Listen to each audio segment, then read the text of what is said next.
How's it going, everybody? RyeSquad here today, and we are back with our Anaheim Ducks franchise mode. And today, guys, we are going to get through the end of the season and up through the trade deadline. Before we get started, guys, if you are new here, and a lot of you are, make sure to hit that subscribe button so you can follow along with us. And I'm going to set another lofty like goal. You guys have been absolutely blowing it out of the water every time. Every time I go to record, I check. You guys have killed it. So let's get another 20 likes on this episode. You guys are the best. I really love you. The RyeSquad showed me a lot of support, and I'm having a lot of fun this year because of it. So thank you guys so much. But at the end of the last one, well, all throughout the last one, I asked you guys, should I go after Dustin Brown? He's a free agent currently, and you know, we've got the cap space, as you guys can see, 19 million in cap space. We'll go take a look at him real quick. He's an 85 overall, only asking for 2.6, 2.7, right? We could probably pay a little bit more and get him in, but the general consensus was not to bring him in. You guys don't think our team is a cup contender, and I agree that I don't think we're a cup contender, but hey, once you make it, anything can happen, right?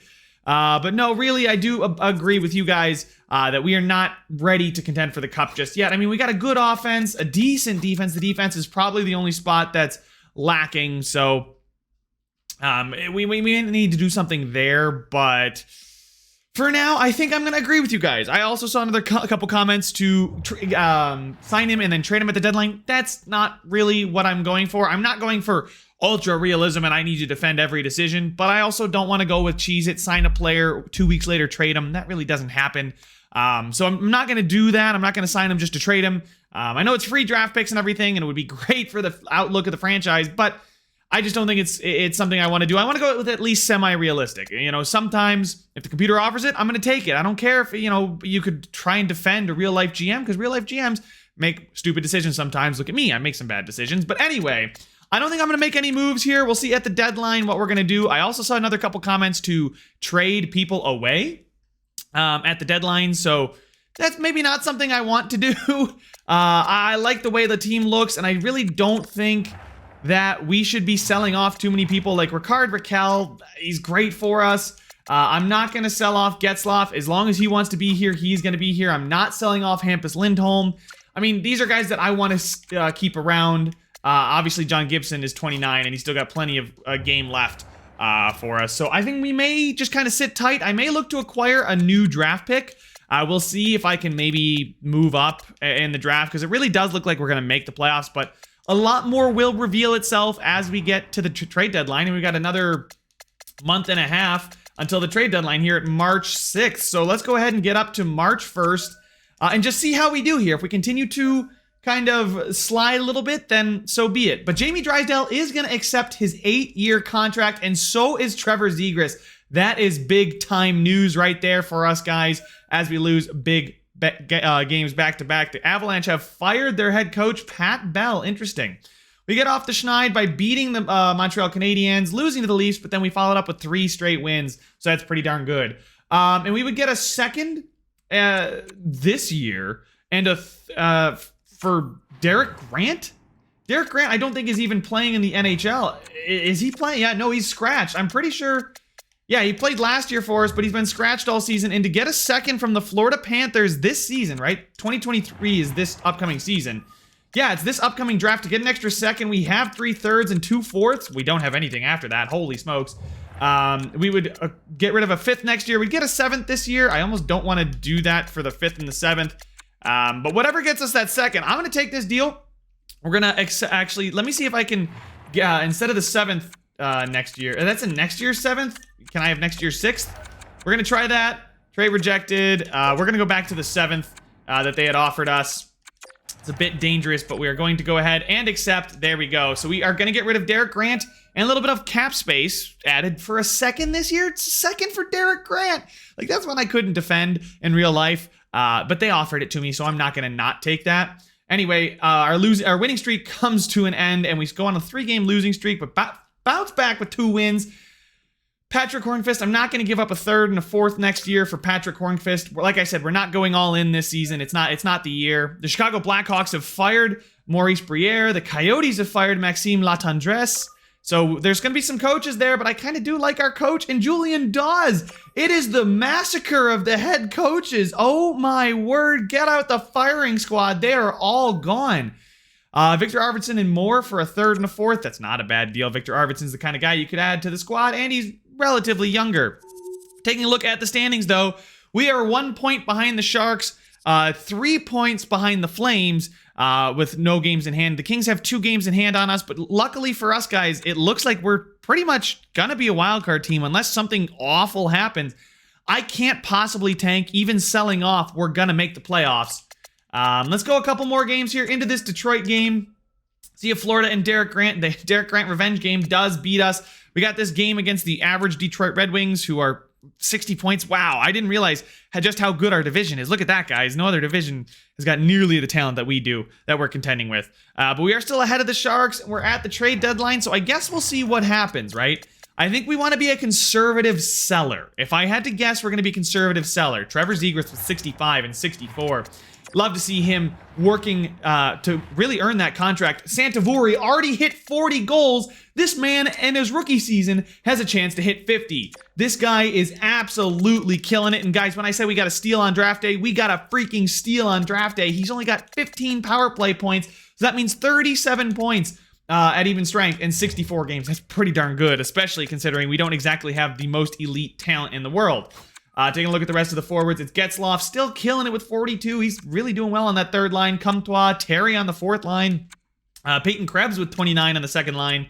Emil Bemstrom, Max Jones, Sam Steele still not doing well. But Benoit Olivier Gruel is actually growing quite nicely on me. And then Logan Brown, who we signed this year, is, bottom in points, but that's fine.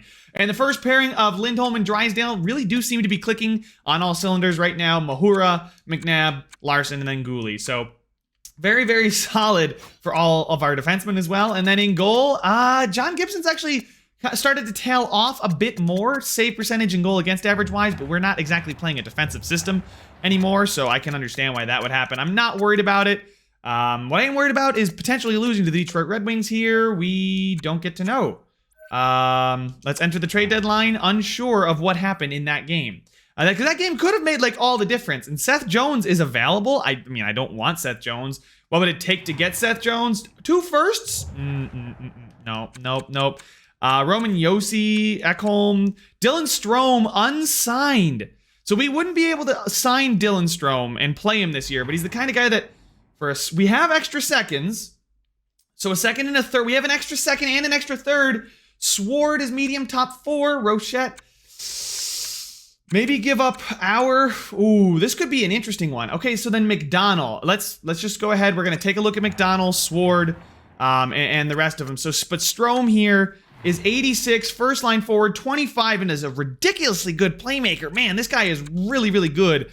I don't know what really lets him down. Maybe his defense. He would fit maybe our penalty kill lines. We're not entirely sure. McDonald, I'm not giving McDonald up. I will give up a second. Who else do they want? Rookie skaters. They wanted Rochette, who's 21 and 69. Theo Rochette is a superstar X Factor. We know that, but he doesn't look like he's going to be something for us someday. Sword is already 74 at 19. So yeah, I would give up Rochette. Rochette in the third for Strome. I mean, I might as well propose it. Trade rejected. It's too far off. That's fine. Maybe I can get them with another one of our thirds. We do have 3 thirds this year. I'd like to keep on to one of our seconds, but we'll throw in the Carolina Hurricanes third. We still have a third if we do this deal. Rochette, 2 thirds for Strome. It is a done deal. We have Strome, who won't help us out for this year, guys. So that's another thing that I was thinking about. He can't help us for this year. Any unsigned RFAs, it's whatever. They can't play. Even if I give him a contract, I don't think he can play this year, which is fine by me. I won't even sign him, right? I think it's a great deal. It's going to help our future out so much. Strome is not a member of the Blackhawks anymore. Oh, is that just the top 10 players? I got to go to available. There we go. Yeah, now he's gone. Now he's off the boards. Jonathan Toews on an expiring deal. Maybe, no, I don't want to give that up. I would like to maybe find what we could get for a first, or somebody's first we could get. So we'll go to draft picks here. Arizona Coyotes first is pretty highly valued. The Bruins first is pretty lowly valued. I would take Gruel. Volkov in the 2 thirds. Perreault. I kind of want to hang on to Perreault. Bemstrom. Mahura. I kind of like the Volkov deal in 2 thirds. Strome is just playing on our bottom line. He's fine, and we have to give up one of our final third-round pick this year and a fourth, but we move up into the first-round pick for the Bruins. I don't know what their record is, but they've got to be pretty good, right? Let's take a look. Proposed trade at the Bruins. What is their record? They are really good. The Buffalo Sabres are a conservative seller. Kind of want to look at teams that are potentially going to miss the playoffs. Not a team like the Sharks, but maybe a team in the Central Division, since they have a very bad... I mean, the Chicago Blackhawks are awful. They don't want to give up their first. Anybody want to give up their first? Potentially. The Dallas Stars, they're a team that's on the bubble. I think they're going to make it, though. The Detroit Red Wings, listed as a buyer, could be a good pick to go after there. Same thing with the Edmonton Oilers, and their pick is even lower valued. So let's go ahead and see what we can do for the Detroit Red Wings or the Edmonton Oilers first-round pick. Detroit, for their first, doesn't want anything. Not going to find a trade there. The Edmonton Oilers, though, would want Mason McTavish and a third. I'm not taking that deal. Maybe Boston's deal is the deal to get. The Florida Panthers, we already talked to them. They want McTavish. I'm not going to do that. The LA Kings first-round pick. I would take our first or McDonald. McDonald's pretty darn good. He's going to be ready next season. Montreal looks too good. The Predators don't want to give it away. Nobody wants to give up their first, interestingly enough. It makes sense. Teams really don't like to part ways with their first, but I'm not giving up Peyton Krebs. Still not giving them up. And no, I'm not giving those guys up. New York Rangers first, not going to happen. Ottawa Senators first, not going to happen. Philadelphia Flyers, nobody wants to give it up, really. That's quite surprising. The Pittsburgh Penguins for Perreault and a third is really all that they would want, so no thanks. The Boston pick, guys, the Boston pick, I know Boston's a good team, but it's just an extra first, right? St. Louis Blues want Peyton Krebs or Perreault. Neither guy I want to get rid of. The Tampa Bay Lightning, Perreault, no, and 2/3. Toronto Maple Leafs, probably too highly valued. Mason McTavish, we don't want that. The Vancouver Canucks, again, want Trevor Zegras or Jamie Drysdale for their first. That is ridiculous line of thinking. They want Peyton Krebs back. You're not getting him back, Vegas. You already said yes to that deal earlier, so maybe a second-round pick would make more sense to go after another one. Volkov in a third, Mahura, Perreault, Bemstrom. I would honestly give up Bemstrom for an extra second-round pick here. Winnipeg Jets. I want Peyton Krebs. No, I think Boston might be the best team to really call about that first, because they wanted some options that I'm not opposed to doing this, right? We give up 1/3 this year, a third next year. I don't know what else we would have that maybe they would want. What our picks? We'd have no thirds, but we'd have 2 firsts, 2 seconds, 2 fourths this year. Maybe I can flip it to a fourth and a third next year. Maybe a fourth this year and third next year, and Volkov. Would it go through? Trade rejected. It's pretty far off, they're saying. So yeah, maybe I want to get like Detroit's second round pick. And I saw Winnipeg had that, right? I think Winnipeg has Detroit's second round pick. No, they have the third round pick. Washington has their own. Vegas has their own. The Canucks have their own. The Leafs have their own. Okay, I don't know where I saw it, but it was definitely not with their normal team. The Seattle Kraken don't even have a second. Oh, wow, that's a lot of seconds there. So go San Jose. They are tanking, and they are tanking properly. Anyway, it would take Logan Brown. I mean, we're not even playing Volkov, guys. I mean, Volkov for Pittsburgh second. Maybe we can find a worse team to take advantage of here, maybe? I mean, I don't know. New York Islanders seem to be a team. Peyton Krebs, Tracy. Yeah, no, I don't want to get rid of either of those guys.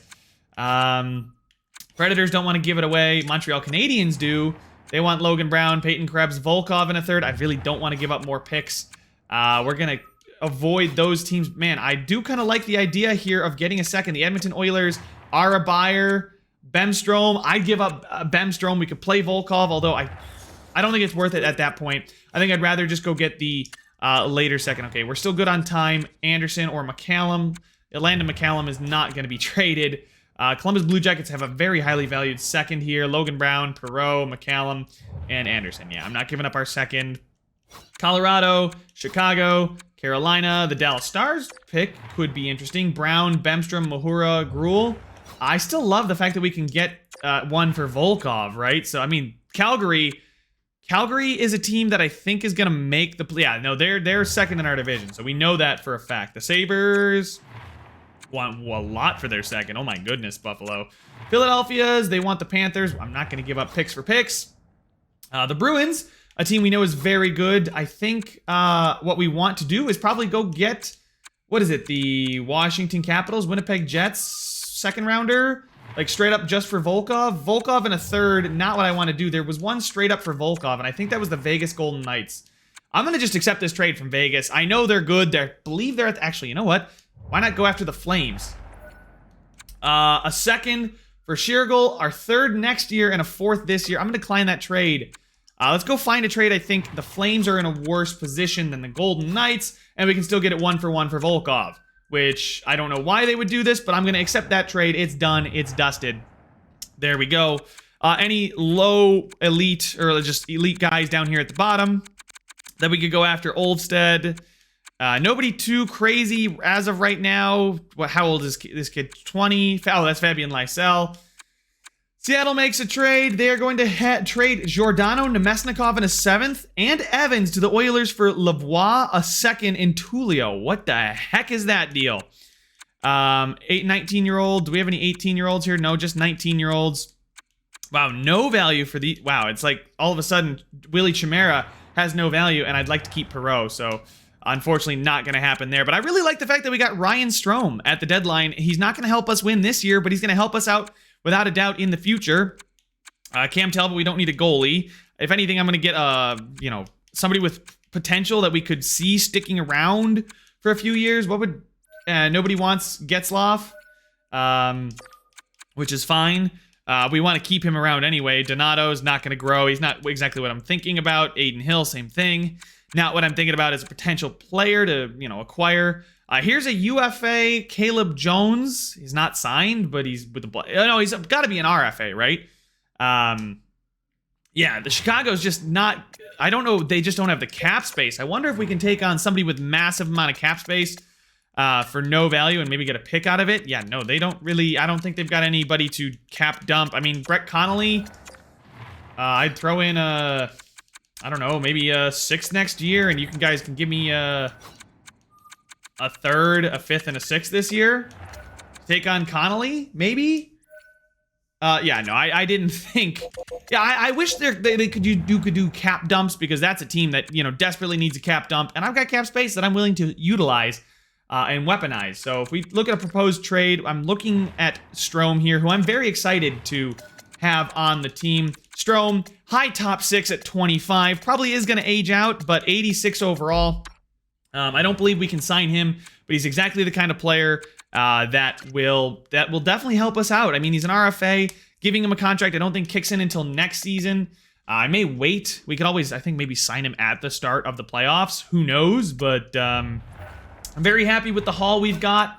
We've got 3 seconds, a 1st, a 3rd, and 2 4ths. Maybe we want to get a 5th and a 6th. I don't know what we could drop for that. Let's sort by overall here. 19 at 55. Landon McCallum. Well, maybe, maybe not. Could be a guy we look to move. Snyder here. Nathan Snyder. I wonder what teams would offer. That's a lot of trade value. Find a trade for just anybody that teams might maybe want. Real deal James Neal. Does anybody want him? No, I figured not. I was kind of maybe reaching there a bit, but as soon as we see the trade value bump up, Lucas Johansson, no, I'd like to keep him. Sepavali, 19 at 63. Medium top 9. Wow, they don't want him either. Don't blame them exactly, but here's Hins, unsigned. Yeah, I'm seeing if we can get, like, maybe a 5th, 6th round pick to maybe take another swing. JT Comfer in a 7th, a 4th and a 5th next year, a 4th and a 5th next year. Susi, Achari, a 3rd next year and a 4th next year. Really, Vancouver? For a low top 4, I'm accepting that trade. A low top 4 defenseman, I'm taking that deal any day. Are you kidding me? Holy smokes, Vancouver. What are you doing? Makes me wonder what I can get for some of these other guys, like Zwegler. Although he's actually got quite a bit of value. He's got as much value as Max Jones, and that is mind-boggling. But I just couldn't pass up that deal. A lot of 3rd round picks being thrown around here. I'm happy with what we got. We got some more picks for next season. You guys can see here. Next season, we got a 3rd from Vancouver and a 4th from Vancouver. So we're just really looking to build through the draft here, guys. Maybe sign a free agent or 2. But I think we're ready to exit the trade deadline. I've got no more trades I want to make, no more assets I really want to move. We're just going to let it ride. And holy smokes, Trevor Zegras got what, 4 points in that game? He got 3 points in that game, but still 3 out of it. Sheesh. Trevor Zegras. Okay, buddy, go in. If you guys weren't here for the end of the last one, when we signed Jamie Drysdale to 8 years at 5x5, and then Trevor Zegras to 8 years at $8.5 million. Now we take a look at our roster. Where is RFA? There we go. Strome. We can't sign him, unfortunately. We can sign him this offseason, which I think is going to be great. We've got all the cap space in the world to sign him next season, right? We take a look at our main roster. Yeah, we've got so much cap space. Brown, Comtois, Gruel. I definitely think I want to give Gruel a contract. All expiring. I don't know if I want to keep giving them, you know, extension dollars right now. Getzlaf does want a contract. How much does he want? He wants about $4 million for 1 more year. It's already starting to drop off, but hey, listen, I'll keep him around. Strome, probably not going to bring back. I mean, he's done well, right? He's done pretty well. 9.5 minutes, doing pretty good. But Gruel is definitely a guy that I think has earned a contract extension. He wants 2 years, 3 years at $2 million. I'll definitely think I could swing that. He's 23. He's got room to grow at medium top 6 forward. Logan Brown, been kind of underwhelming for me. 21 points, 28 penalty minutes on the third line. I don't think he's somebody I would like to bring back, especially not at $2.5 million. So he's probably going to walk. Comtois is probably, you know, he's fine. I'm not going to make any more contract signings or anything like that. So we're going to go ahead and just simulate the rest of the season. As you guys can see, there's a lot of games in hand. We're going to probably slow down here on games played in this month. So we'll get up to the last 3 games here. We'll go up to this Edmonton Oilers game. But hopefully, oh, wait, stop. Oh, back-to-back wins. Did they fix the it automatically edits your lines glitch or no? Okay, so it looks like the lines are the way I wanted them, the way we came into the deadline with. And defense is the way we came into the season with. So I did move Gooley up, I think, in ice time. And then move Jacob Larson down just because he was not getting the good plus-minus. And I think that's actually going to help us. They're both medium top 4 at 82, at the same age, right? Same height, basically the same weight. One's a defensive defenseman, one's a two-way defenseman, and it's probably not good to put 2 defensive defensemen with each other. So yeah, actually, it's leaving it the way it is. And Zegras had an 85, Santivori had an 85. Guys, we are looking pretty good right now. Back-to-back wins. Zegras got 3 more points in those 2 games. Man, he is... This is the coming out party for Trevor Zegras. I really think so. We lose 5-1 after I'm hyping up our offense, but back-to-back wins over the Winnipeg Jets. Okay, that's pretty good. And the Canadiens have fired Mario Laho. Lahu? I don't know. It doesn't matter to us as we win back-to-back games against the LA Kings. Can we make it 3 games? No, we can't win 3 games against them. Don't know what happened in the Chicago game. We'll find out here in a second. Guys, we hit 100 points. We beat the Blackhawks, and we're a 100-point team. I didn't want to sell off anybody too good, but we got some pretty good picks for guys that really weren't playing. So, taking a look at the scratched players here, you can see Sonny Milano's the only one that was scratched. That made it through the trade apocalypse. Perreault, though, looking very, very good at 20, 79. Braden Tracy, too, up to 74 at 21. Could be a guy to make it into the leagues, into the NHL someday. For us, anybody else down here? Galode at 72, medium bottom 6, but he looks pretty okay. Like, potentially could be somebody someday. Johansson here is having a really good year, but oh my god, is he taking a ton of penalty minutes. You got to be more disciplined than that kid. Anyway, last 3 games, we can't catch the Golden Knights. We can be caught by the Flames, though. Sharks clinched. Yeah, guys, like I said, even if we tried to tank, I really don't think... Yeah, the Wild at 75, the Kraken and Oilers at 79 were the next best teams to potentially be a playoff contender. And it just wasn't going to happen. We weren't going to tank. I tried to get as many picks as I can. It's a good draft. Maybe we can move up. If somebody wants to move out of the top... You know, somebody wants to move out of the top 8. You know, we got a gem here in Braden Yager. I love the fact that it's Yager and...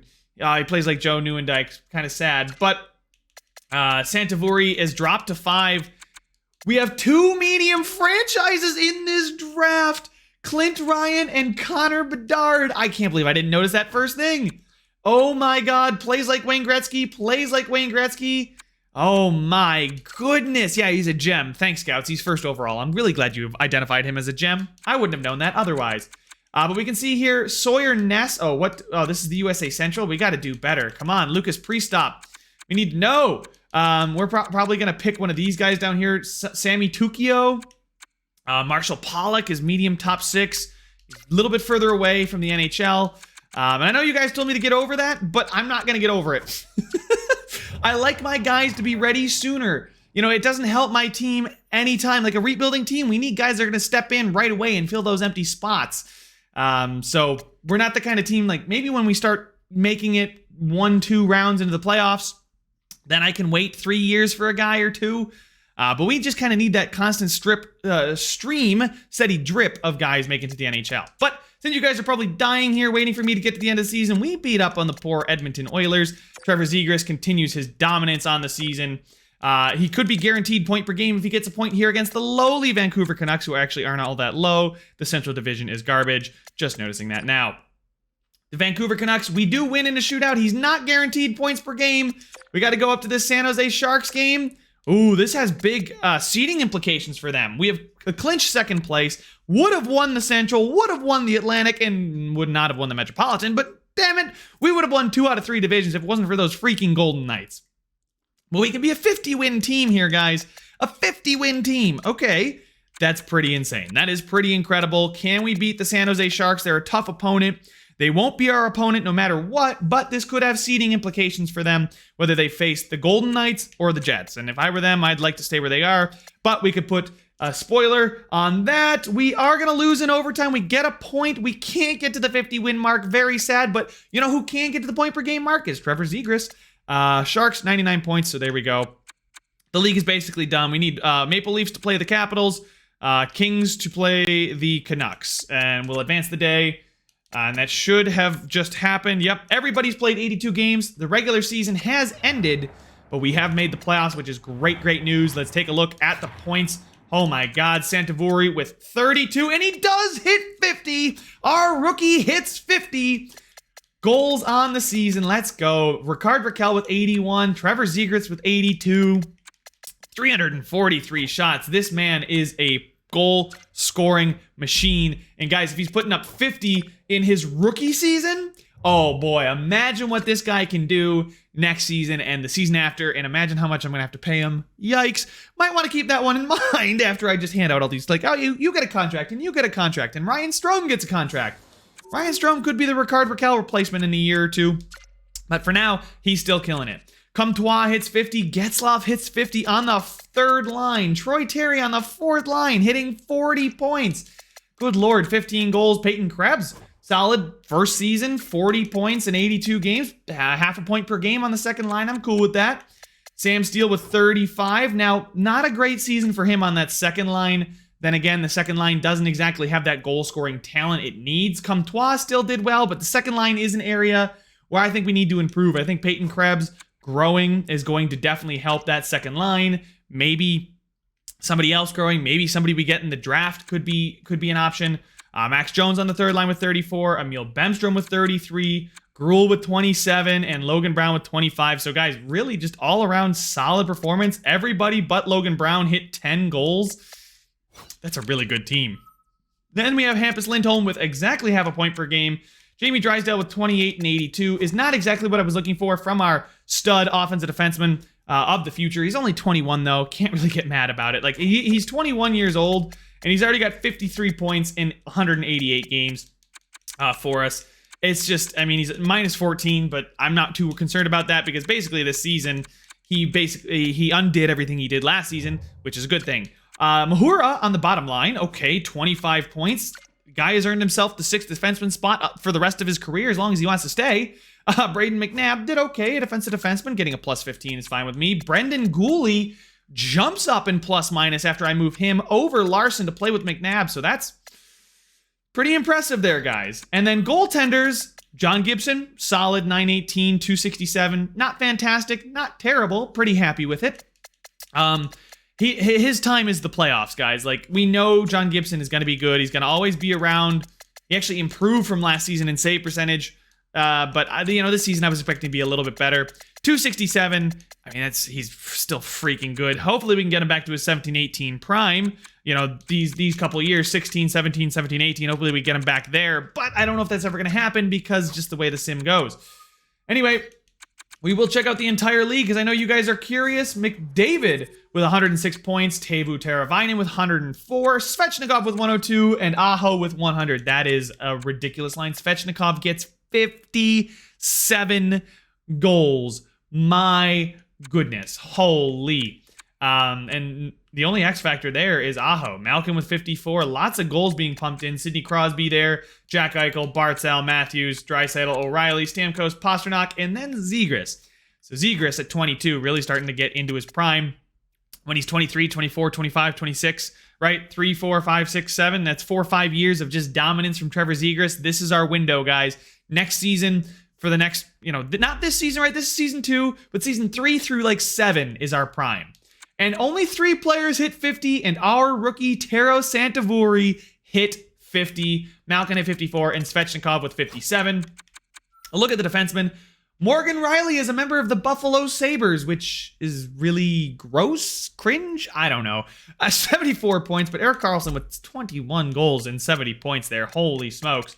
He definitely put in the most points by a defenseman for sure. Goaltenders, we'll take a look at guys that played over half the games. Save percentage-wise, I mean, John Gibson's up there, guys. John Gibson's at number 5, right? Vasilevsky had a bounce-back season without a doubt, 921 and 228. Last season, like we said, it was very, very bad for them. They fired their coach, and they didn't win more games with Vasilevsky, but it is back to, you know, good prime Vasilevsky numbers. Rookie skaters, it is Santavori, gonna win the Calder. I mean, 50 goals as a rookie. Solomon Homer, drafted 5th overall by the Arizona Coyotes. They did play him. Dylan Guenther, they also have him, drafted 9th overall in 21. So not the draft we had, because I believe Santavori there, 22. Yes, I got to get used to that. 22 is the first-year draft. Who else did they have, the Coyotes? I do want to see the Coyotes rookies. Oh, there's Peyton Krebs, too. Look at that. Arizona Coyotes rookie skaters, Guenther, and then Ruslan Datsuk, who they got 7th overall. Must not have played him a lot. 40 games played, 6 points. They only play... It's a good amount of games played for a guy who's he's a two-way defender. He's a defenseman. What am I talking about? Yeah, but they got Solomon Homer, Datsuk, and they didn't even play Shane Wright, which is just bonkers. This Arizona Coyotes team is going to be scary. I mean, really, really scary in a year or two. They're going to be our prime competition for contending for this Pacific Division. Actually, they're in the Central Division. So they're going to be our prime competition in the playoffs, probably, is what I'd have to guess. But taking a look at this, really, really good regulation and overtime wins, second most in the division, only 2 shootout wins, second best offense in the division, and second best defense in the division. The Golden Knights are just all around insane. 71% point percentage, 117 points. They hit 55 wins. Power play percentage was lacking, I'd have to say. 14% is not nearly good enough. Penalty kill percentage, though, I mean, second worst. 83%, though, in my mind, is still pretty good. We are shorthanded quite frequently and do give up goals when we do take penalties. And we had the 3rd most times on the power play and just couldn't convert enough. So take it for what you will. Most of our offense comes at even strength, which is really, really sick. Taking a look at the awards. Oh, this is last year's awards. I don't think I ever covered these, but you guys can pause the video if you want to see it. Who got what? If I will notice something if it's the Anaheim Ducks. So far, nothing for us, but that was last season's award, guys, so you can slow it down, video half times. But it looks like we will be taking on the Calgary Flames in the first round of the playoffs. Round number 1, our first playoff appearance, and we have back-to-back games. Is that a thing we do now? Back-to-back, road, break, back-to-back, road, break. What? Is this the structure? Is that what they do now? Is it really? Maybe I'm not paying attention because the Sabres haven't made the playoffs, so I haven't really paid attention to the structure, but is that like a thing we're doing now? Anyway, guys, make sure to leave a like on this video if you enjoyed it. Subscribe if you want to see some more, and I will see you guys in the next one.